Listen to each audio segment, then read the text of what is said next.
Hey everyone, this is Glenn Greenwald. Welcome to a new episode of System Update here on our home on Rumble. I want to examine what is truly an extraordinary announcement last week from the Biden administration that, in my view, received nowhere near the attention and critical scrutiny that it deserves. Specifically, as you see here from the New York Times on April 28th, the Biden administration is now seeking $33 billion more for the war in Ukraine. Some of this is for humanitarian aid.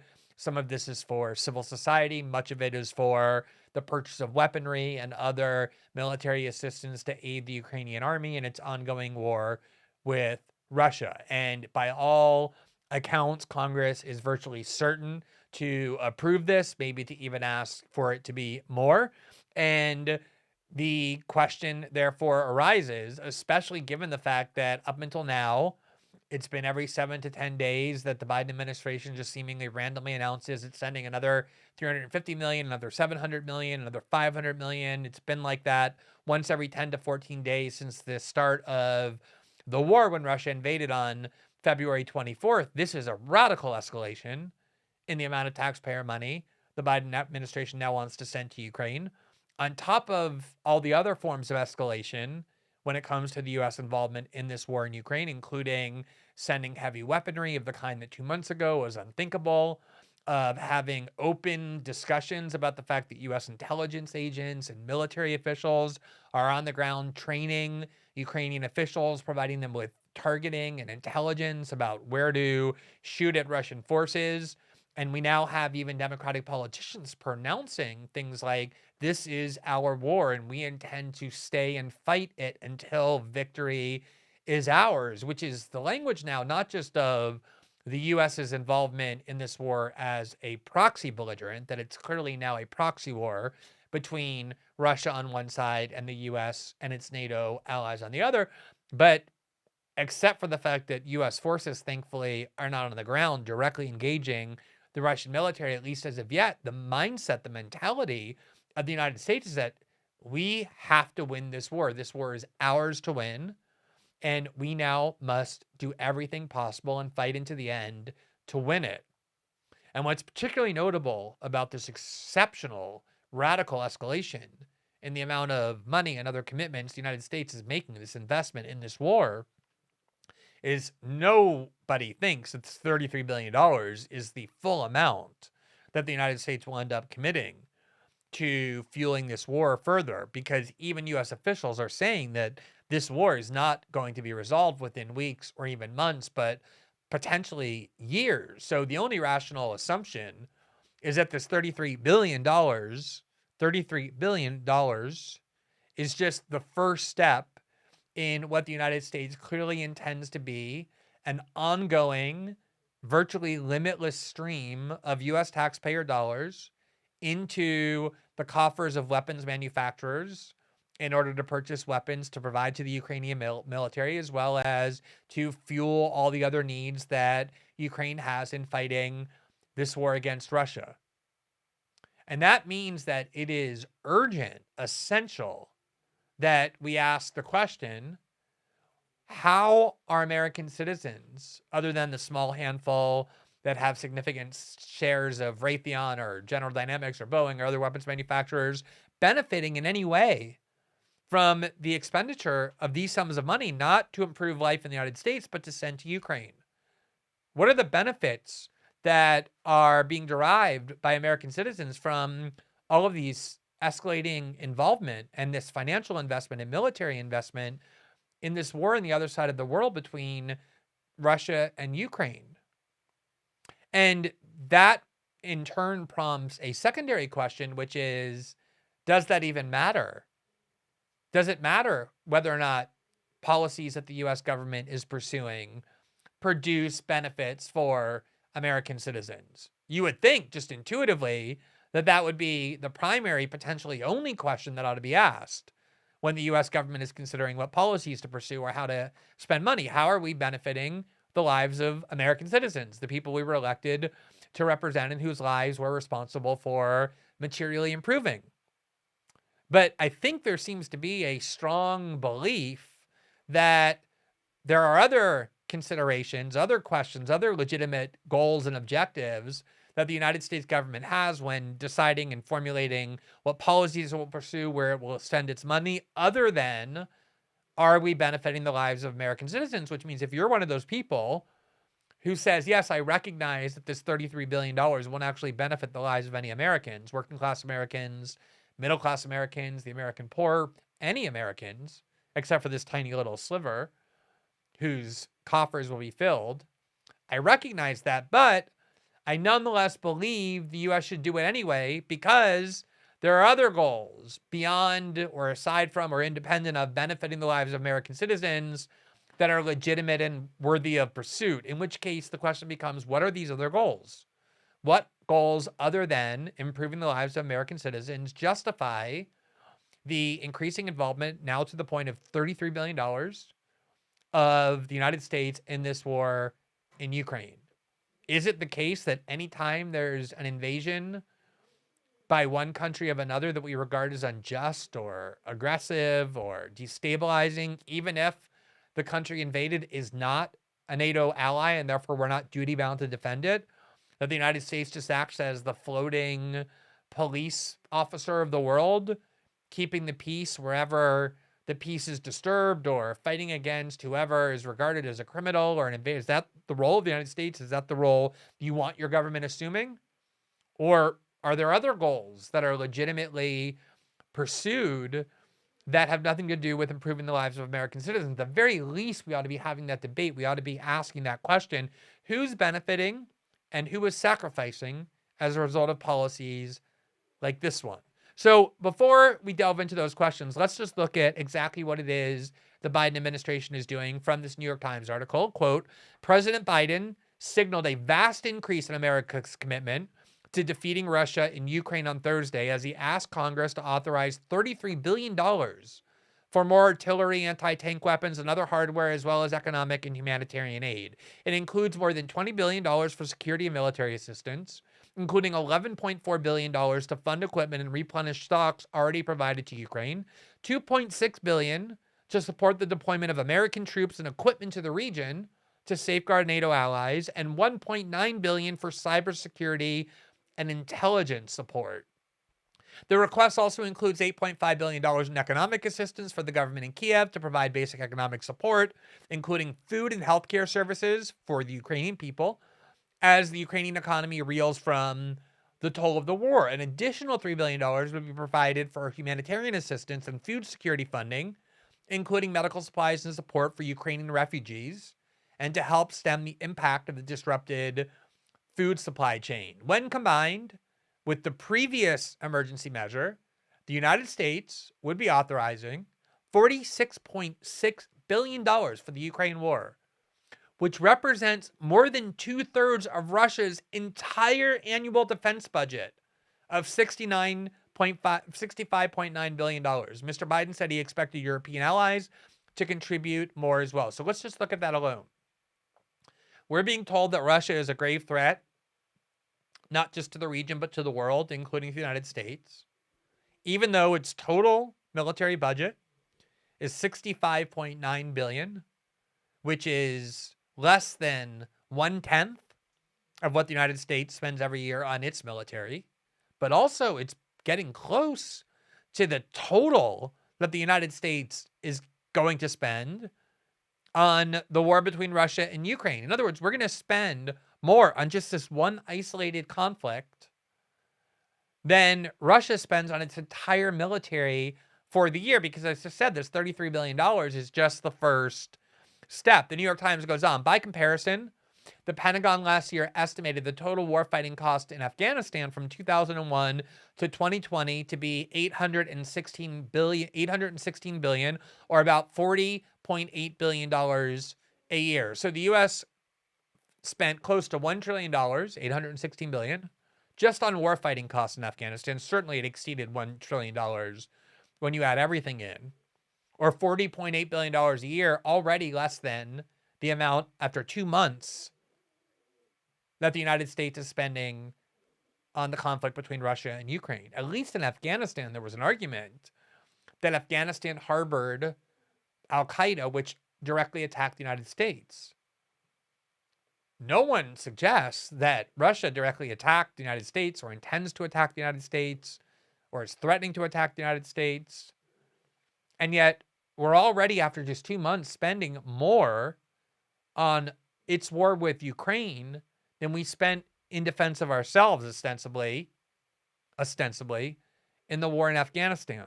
That gives you an indication of the magnitude of how committed we are to this war. The Times goes on. Without waiting for the latest aid plan, Congress moved on Thursday to make it easier for Mr. Biden to funnel more arms to Ukraine right away. The House voted 417 to 10. 417 to 10. All 10 no votes were Republicans. To invoke the Lend-Lease Act of 1941 to authorize Mr. Biden to speed military supplies to Ukraine. So the Congress doesn't even want to wait. That's how eager they are to authorize it. And you'll note this Lend-Lease Act of 1941 is very notable. Anything in 1941 was notable because that was when World War II was raging. And the United States under Franklin Roosevelt was eager to involve itself in that war, and yet couldn't yet convince the American people until Pearl Harbor that it was necessary or justifiable to do so. The Lend-Lease Act is what enabled the United States to become involved by supplying Britain with the weapons it needed in order to fight Germany. It was the entrance of the U.S. into World War II. And now the question is this new Lend-Lease Act of 2022 with the entrance of the U.S. into World War III? The Senate passed the legislation unanimously earlier this month, meaning it now moves to Mr. Biden's desk for his signature. The original act, proposed by Franklin D. Roosevelt, authorized by the president, to lease or lend military equipment to any foreign government, quote, whose defense the president deems vital to the defense of the United States, and was used originally to aid Britain and later the Soviet Union in their battle against Nazi Germany. Passage of that act enabled Great Britain and Winston Churchill to keep fighting and to survive the fascist Nazi bombardment until the United States could enter the war, said Representative Jamie Raskin, Democrat of Maryland. President Zelensky has said that Ukraine needs weapons to sustain themselves, and President Biden has answered that call. Now, in World War II, the argument was that a Nazi advance throughout Europe, a Nazi conquest of Great Britain and the Soviet Union would endanger the United States, and therefore this Lend-Lease Act authorized the president in his sole discretion to provide military aid to whichever countries it was deemed to be in the vital interest of the United States. Is Ukraine in the vital interest of the United States? Is defending Ukraine from Russia, its neighbor, now a vital interest to the United States, sufficient to demand that American citizens sacrifice their own well-being to send enormous sums of money into this war? And if so, how is it a vital interest to American citizens? That's a debate worth having. I'm not saying the answer is immediately evident just by posing the question, but you'll notice that we barely ask that question of what interest the United States has in this war. There's obviously a lot of emotional anger and condemnation, moral condemnation of Russia over its unjustified invasion. But that's separate from the question of what pragmatic interests the United States has and what pragmatic benefits will accrue to American citizens from the United States becoming increasingly involved in this war. Now, already our involvement in this war is harming American interests. Here from PBS, May 2nd, 2022, so essentially yesterday, the headline reads, "The push to arm Ukraine may put a strain on U.S. weapons stockpile." We're sending so many of our own weapons to Ukraine that our own stockpile is starting to get depleted. The article reads, quote, "The planes take off almost daily from Dover Air Force Base in Delaware. Hulking C-17s loaded up with javelins, stingers, howitzers, and other material being hustled to Eastern Europe to resupply Ukraine's military in its fight against Russia. Quote, "The game-changing impact of those arms is exactly what President Joe Biden hopes to spotlight as he visits a Lockheed Martin plant in Alabama on Tuesday that builds the portable Javelin anti-tank weapons that have played a crucial role in Ukraine." Obviously, as we deplete our own stockpile, we need to buy more and more, which means billions more going to Lockheed Martin, Boeing, Raytheon, and the like, that were thriving by selling weapons that we needed to fight the war in Afghanistan. And yet ever since the war in Afghanistan ended last year, at least from the perspective of U.S. involvement, those weapons haven't had a market. And now suddenly they have a very big market, a bigger market even than Afghanistan. And that's where most of this money is going. The war will mean increased sales for some defense contractors, including Raytheon, which makes the Stinger missiles Ukrainian troops have used to knock out Russian aircraft. The company is also part of a joint venture with Lockheed Martin that makes the Javelins. Now, you'll probably recall that Raytheon is the company where the current Defense Secretary, Lloyd Austin, served on the board of directors immediately prior to becoming Joe Biden's Pentagon chief. And now Raytheon, his former company, where he served on the board of directors, is now the beneficiary of enormous amounts of Pentagon spending at the expense of the American taxpayer in order to send those weapons to Ukraine. White House Press Secretary Jen Psaki said Monday that defense officials have determined that the weapons transfers have not impacted military readiness. Still, the administration has included funding in the Ukraine supplemental bill Biden introduced last week to replenish U.S. inventories of depleted weapons stockpiles. So, whatever else is true, there's an enormous sum of money going from the U.S. Treasury, which collects that money from American taxpayers who work and pay their taxes to the U.S. government, to Raytheon and all of these other weapons manufacturers to buy weapons to give to Ukraine. All of this money that could be used to improve the lives of American citizens, to improve American cities that are dilapidated and increasingly in disarray, crumbling, the infrastructure of the United States, educational opportunities, healthcare. Instead, this money is being used to send to Ukraine to benefit Ukrainians. Why? Why is the American government sending so much to Ukraine at a time when Americans are suffering so much? There may be a legitimate answer to that question, but we have to ask that question every time there's a proposed significant escalation of the U.S. involvement in this war, and this question has almost been entirely ignored. Now, on the question of whether Ukraine really is of vital interest to the United States, sufficient to warrant this level of investment and commitment in the war, let's recall what the extremely popular among Democrats, former President Barack Obama, believed about that question. In 2016, in April of 2016, so his lame duck year, he was kind of on his way out of office. He sat down for an interview, a very extensive interview about foreign policy with the editor-in-chief of The Atlantic, the neoconservative Jeffrey Goldberg. And this was at a time when Obama was being criticized by members of both parties, the establishment pro-war wings of both the Democratic and the Republican Party, for not sufficiently confronting Moscow in their view, for not confronting Moscow in Syria, for tying the CIA's hands and not letting them be unleashed, even more than they were, to try and overthrow the Assad regime, a very close ally of Russia.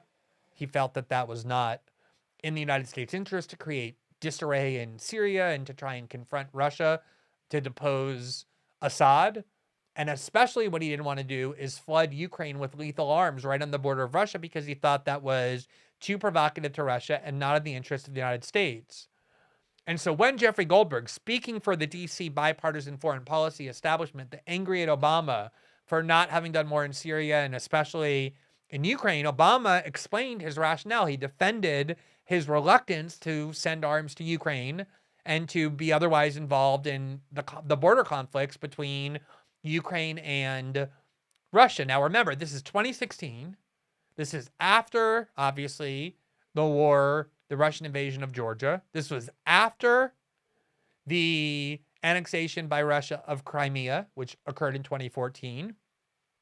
This was after the U.S. role in engineering regime change, along with some Ukrainians, in the Maidan Revolution in 2014 that replaced the Ukrainian government with what had been a somewhat Moscow-friendly leader with a much more pro-European, pro-Western leader.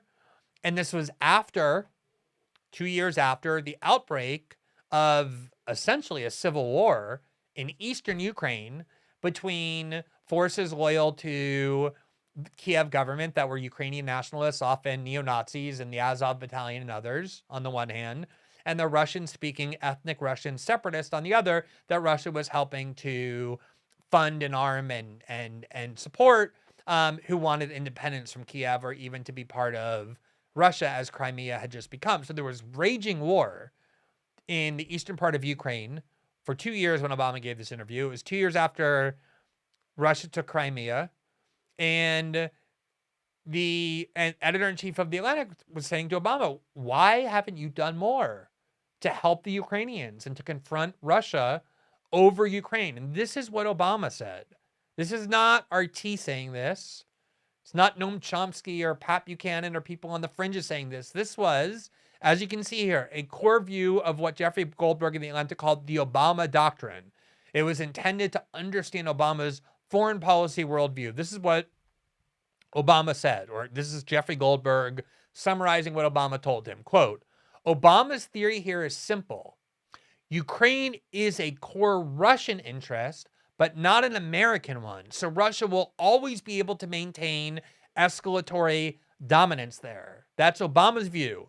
Ukraine, of course, is a vital interest to Russia. It's right on the other side of the Russian border. Ukraine was twice used by Germany to attack Russia in the 20th century, leading to the virtual obliteration of their country. Tens of millions of Russian lives were lost in those two world wars. So of course, Ukraine is a vital interest to Russia, but it's not a vital or core American interest, said Obama. But this is an example of where we have to be very clear about what our core interests are and what we are willing to go to war for. That was what Obama said. We need to be clear what are our core interests and what aren't. Now, if there is somebody in this town that would claim that we would consider going to war with Russia over Crimea and eastern Ukraine, they should speak up and be very clear about it. That was Obama's view, that it was always going to be the case that Russia could dominate Ukraine because no one believed that we would or should confront Russia over a place, Ukraine, that is not of a vital interest to Americans or American interests, but is to Russia. And you see here from the New York Times in 2015, the headline, Obama said to resist growing pressure from all sides to arm Ukraine. Democrats and Republicans were demanding that Obama send lethal arms to the Ukrainians to defend themselves or to fight against the Russians, and Obama refused. And this is why.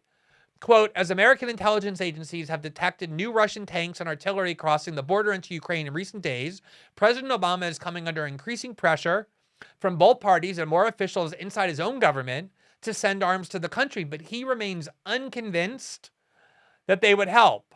The president has signaled privately that despite all the pressure, he remains reluctant to send arms to Ukraine. In part, he has told aides and visitors that arming the Ukrainians would encourage the notion that they could actually defeat the far more powerful Russians, and so it would potentially draw a more forceful response from Moscow. He also wants to give a shaky ceasefire a chance to take hold, despite a reported 1,000 violations so far, and seems determined to stay aligned with European allies that oppose arms for Ukraine. Quote, this is then Deputy Secretary of State under Obama, and now the Secretary of State under Biden, Anthony Blinken, who is quoted telling a Berlin audience, quote, if you're playing on the military terrain in Ukraine, you're playing to Russia's strength because Russia is right next door. It has a huge amount of military equipment and military force right on the border. Anything we did as countries in terms of military support for Ukraine is likely to be matched and then doubled and tripled and quadrupled by Russia. The article went on. It has a huge amount of military equipment right near the border, and as a result, they would quadruple it. And then you see here, that argument seems to be most closely channeled the president's. According to people familiar with the internal debate, Mr. Obama continues to pose questions indicating his doubts. Okay, what happens if we send in equipment? Do we have to send in trainers? Said one person paraphrasing the discussion on the condition of anonymity. What if it ends up in the hands of thugs? What if Putin escalates? This was the conventional wisdom in Washington until 2 months ago. NATO expansion up to the Russian border, particularly to include Ukraine, was highly provocative to Moscow. We've covered that before in other video reports. And Obama's view was, why am I, as the American president, responsible to protect the vital interests of America and American citizens, going to involve myself in a country that Russia will do anything in order to have its will because it's right on the other side of the border and a vital interest to them, but never to us. Not going to do that. We're going to end up in a quagmire, a war that goes on forever where we can't possibly win, where we're going to send weapons and have no idea whose hands they're falling into. All of that is exactly what is happening.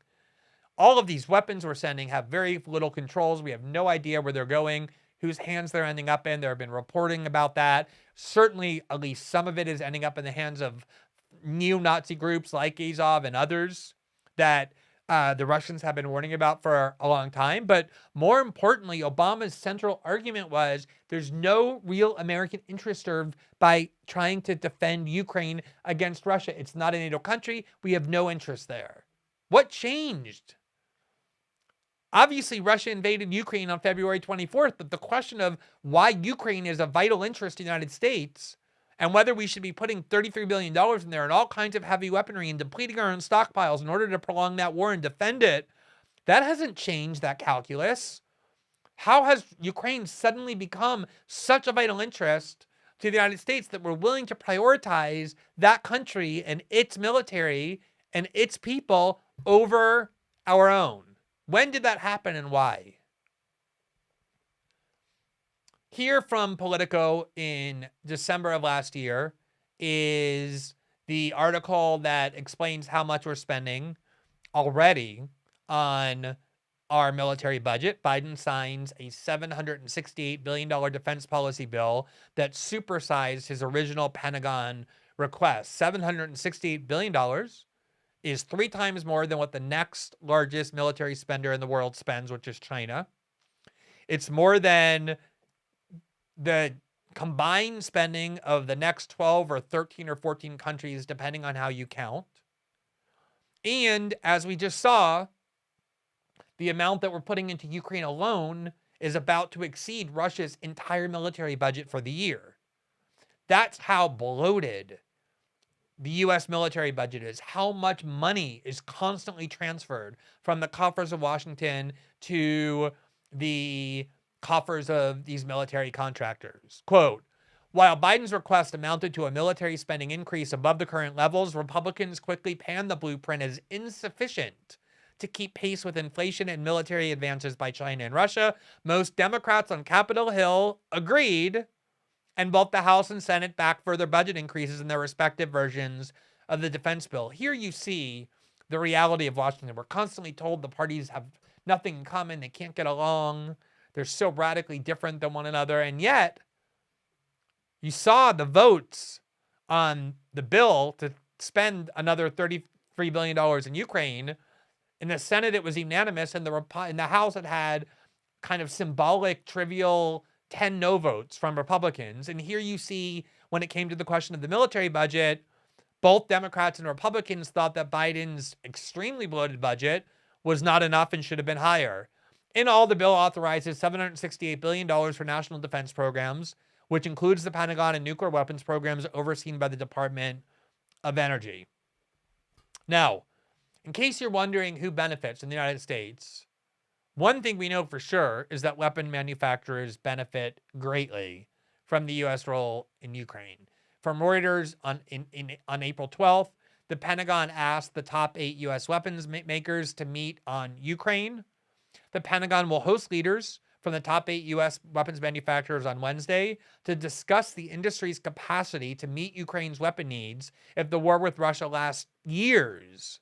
2 people familiar with the meeting said on Tuesday. So they're telling the weapons manufacturers, you guys need to speed up the creation of your products and the selling of your products to us. We want it all. We're gluttonous for these weapons because we need to send it all to Ukraine over the next 2 years. Demand for weapons has shot up after Russia's invasion on February 24th, spurred U.S. and allied weapon transfers to Ukraine. Resupplying as well as planning for a longer war is expected to be discussed at the meeting, the source told Reuters on condition of anonymity. Now, as a result, because of how much of a boon this is for Raytheon and General Dynamics and the rest, they don't even need to lobby anymore. They're almost getting not everything they wanted, but more than they can even handle. Here's the open secret sites that tracks with great meticulousness and diligence the expenditures in Washington, the lobbyist money, the dark money, the donor to PACs and the like. It's an invaluable site. And they detailed, quote, top Pentagon contractors spend less on lobbying as demand for weapons to Ukraine rises. They don't need to spend money on lobbyists to try and get more money into their coffers. They're already getting so much as a result of the gift of this war. Quote, the Pentagon's top contractors have scaled back their lobbying operations as demand for weapons to Ukraine rises. Lockheed Martin, Raytheon, Boeing, Northrop Grumman, and General Dynamics spent $16.9 million on lobbying in the first quarter of 2022. All but General Dynamics spent less on lobbying this quarter compared to the same period last year. Quote, they don't have to lobby the government to say, let's arm Ukraine. The government is coming to them and saying, how fast can you crank this out? So in that sense, they might not need to lobby as much as they would in a different time period. So there's part of the answer about who's benefiting. The same people who always benefit from U.S. wars.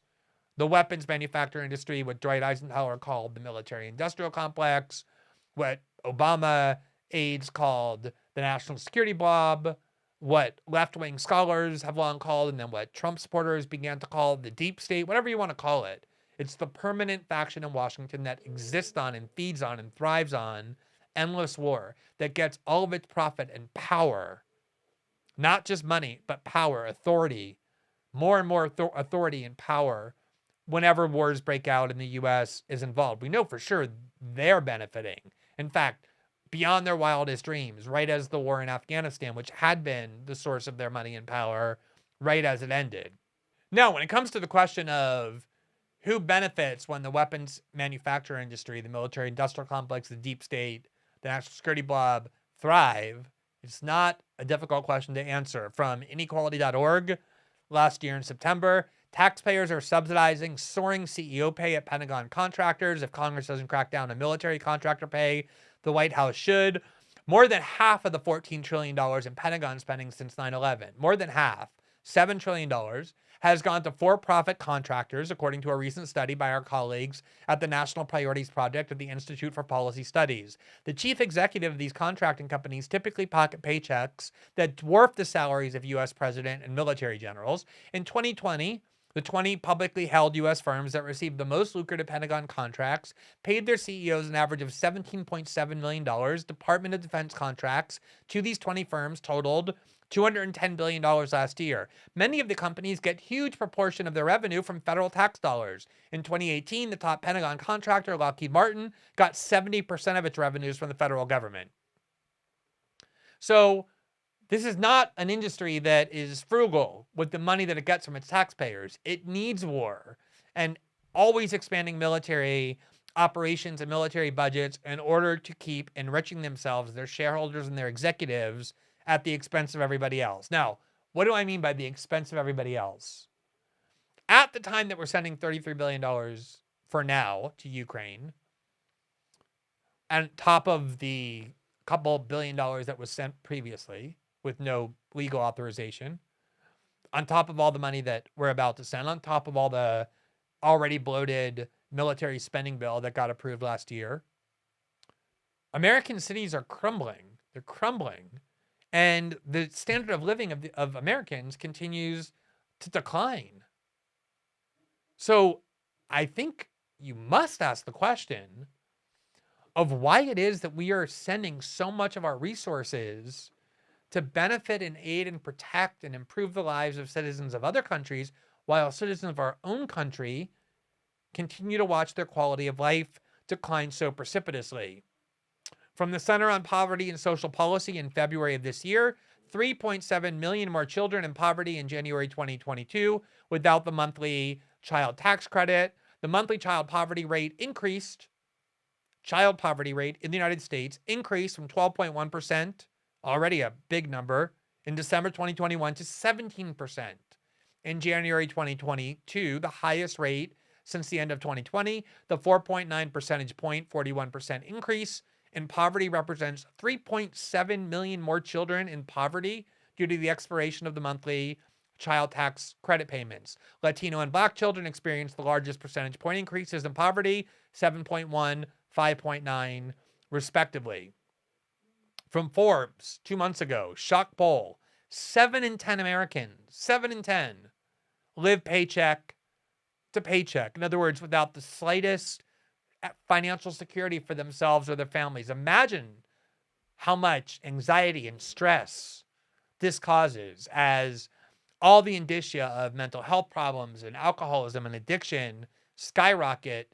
Things like this are obviously a major contributing factor, not just to the financial suffering, but to the societal and cultural and health suffering of American citizens. From Forbes in October of last year, 50% of Americans now carry medical debt, a new chronic condition for millions. Here is a random picture from the U.S. Department of Agriculture of the city of Baltimore.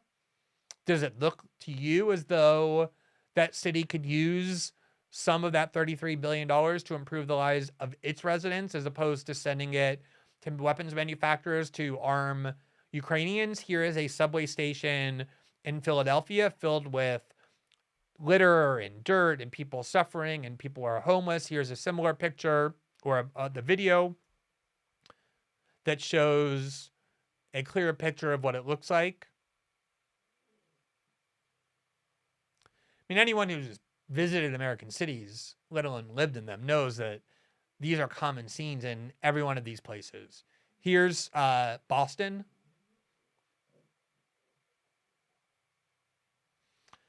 I could spend the rest of the day showing you images, horrifying images of our own citizens suffering greatly with images that are completely disparate from what we've been inculcated to expect our country to provide as a basic standard of living to which all American citizens are entitled. Millions of people without health care, people unable, when their children are excelling in school, to send them to college because of how prohibitive the costs are, or to saddle them with huge amounts of debt when they get out. People without the basic necessities of life, people working 2 and 3 jobs in hourly, low-wage, dead-end jobs with no benefits just to support the family. Families incapable of supporting their family without both parents working, no longer even have the choice to have one parent work and one parent stay at home to raise children, having to dump their kids off at daycare and other places so that they can both work, putting older relatives into nursing homes instead of being able to take care of them.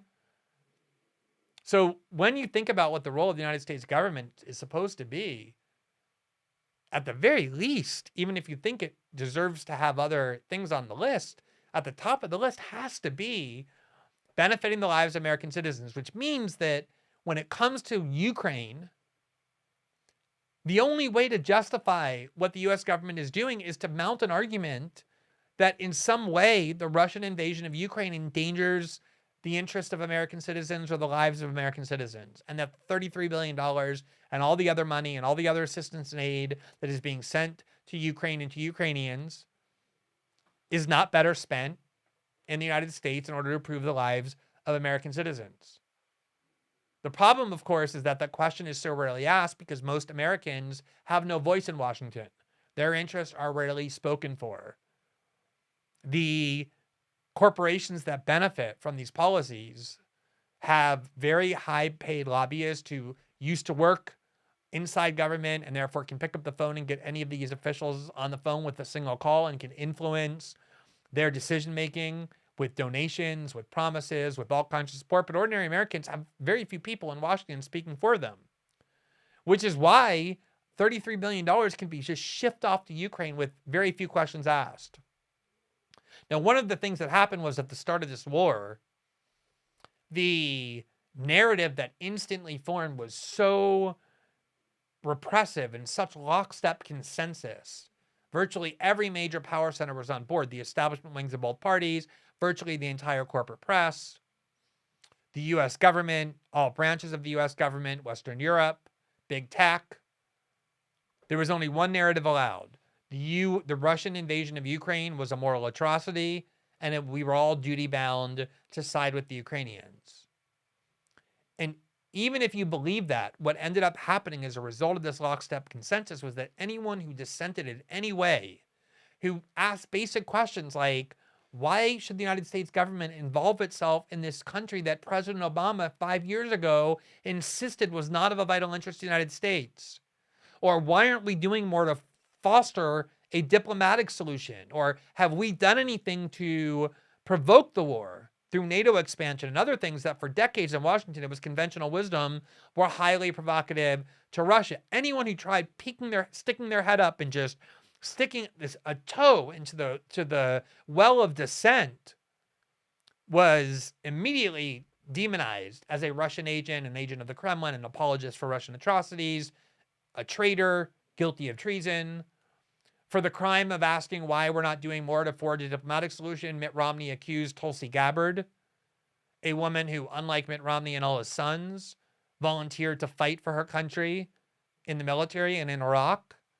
He accused her of treason for just asking why we're not doing more to foster a diplomatic solution to the war. And that climate that got deliberately constructed and then implanted by design made it such that nobody was willing to question anything the U.S. government was doing. And so even now, as we escalate severely our military involvement, the risks of our involvement in a proxy war, and enormous sums of money, previously unthinkable sums of money going to Ukraine, there's still almost no dissent. You see these votes in Congress from two parties that supposedly can't get along and don't agree on anything, that the votes are basically unanimous. There's no debate on this incomparably important decision-making process in Washington to involve the United States increasingly in a war with the other largest nuclear power on the planet, which is Russia. And at the very least, the question that should be at the forefront of every policy debate that we ever have, and certainly one as significant and consequential as whether to continue to involve the United States and its resources in this war in Ukraine, is how is it benefiting the lives of ordinary Americans? I don't think anyone can construct an argument that this war and the U.S. role in it is benefiting the lives of American citizens in any way. And that fact speaks volumes about whether this policy and all the ones that are coming can actually be justified.